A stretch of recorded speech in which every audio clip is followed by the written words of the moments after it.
என்னடா பண்ணிடுவாங்க ஏன்டா இப்படி பண்ணுறீங்க காலை சாப்பாடு உட்காந்து சாப்பிட்டு வந்து உட்காந்துப்பாங்க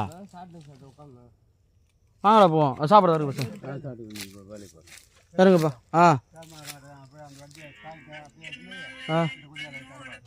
இதால் அப்படி வருது எந்த வாரமா சரி இதில் அப்படி வந்துடும்ல நேராக உள்ள வரணும் வந்துடுப்பா நீ இப்போ அதை அறுத்து தள்ளுங்க வாங்க அங்கே அந்த கிடக்கிற காட்டையை அள்ளிக்கின்னு வெளியே வந்துடும் வெளியே வந்து இதில் ஏற்றி நேராக வயிறு ஏற்றிக்கணும் இப்போ இதில் ஏற்றி நீ உள்ளே போய் திரும்பி வெளியே வரணும் என்ன படம் புரியுதா பாதை இப்படி வந்து இது தனியாக அது தனியாக பாதையா ஒரு பாதை தான் அது உள்ளே இறங்க முடியாது சரி சரி அதில் ஃபஸ்ட்டு அதை அள்ளி வந்துருக்குறியா அள்ளிக்கின்னு வந்தீங்கன்னா இதை ஏற்றிக்கின்னு நேராக சைட்டாக வயிறு ஏறிக்கலாம் சரி ஓகே சேர்ந்துருப்பா தம்பி எடு வாழடு வந்து அப்புறம் சிரமம் வெளியே வரது தம்பி ஒன்று தான் சொல்ல ஏந்துரு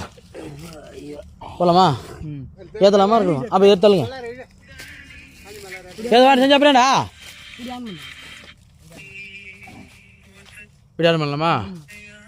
சரி ஓகே எந்த எல்லாரும் எடு நான் பண்ணல